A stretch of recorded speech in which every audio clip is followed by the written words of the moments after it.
well, talk about a role reversal. This is giving heavy, and it doesn't have to be the early 2000s. It's just when I think about it, this is what like my mind goes to, of like how you had to be like the thigh gap or like the super thin thing. Like it was ridiculous. America's Next Top Model. Like think about how toxic that was. It's like whatever the standard of beauty was, you weren't that at that time when you got into whatever situation with this person. Because you are now what you've always been. So there's something very beautiful and authentic about you. And it's like as the world has changed, as times have changed, like you showing up in that authenticity it shines. It's very bright. You don't have to have the perfect hair and the perfect body and the perfect whatever, like career or job. Nothing. Like none of it matters.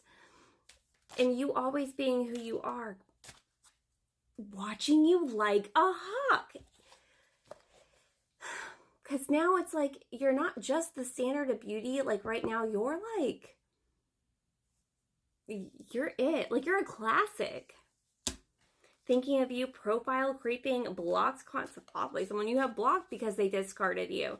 But they are watching you from fake accounts. They might even be Googling you. Literally might be Googling your name just to see what pops up. Okay? I'm not saying that we're giving a lot of weight to this person and like whatever they're trying to like slide their way back in, because it does still feel very opportunistic. You know, I just think you might feel good to know this. It might feel good to know this.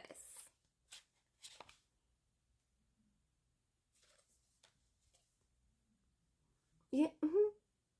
Commitment.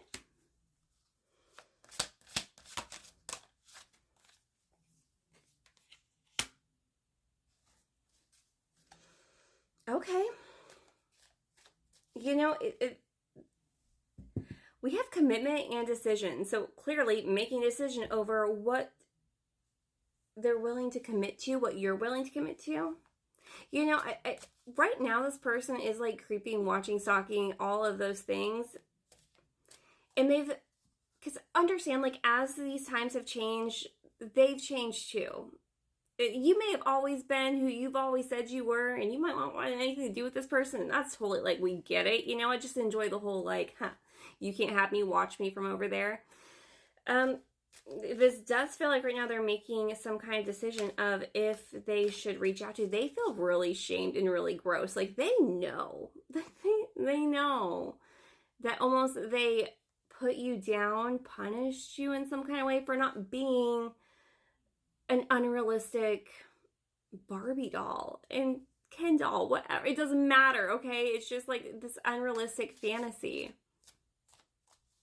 And it's like what you always were, like that's the ultimate fantasy. They just were kind of to see it, to understand it. You're a classic. Okay. So right now they're trying to make some kind of decision, because the thing is, once they make that move, they know that like you're the forever move. That doesn't mean you need to take it. It just means that's why they're kind of lurking in the shadows right now. They don't feel like your best option. Tides have changed, haven't they? They don't feel like they're your best option, that you could do so much better than them. Interesting how that flipped.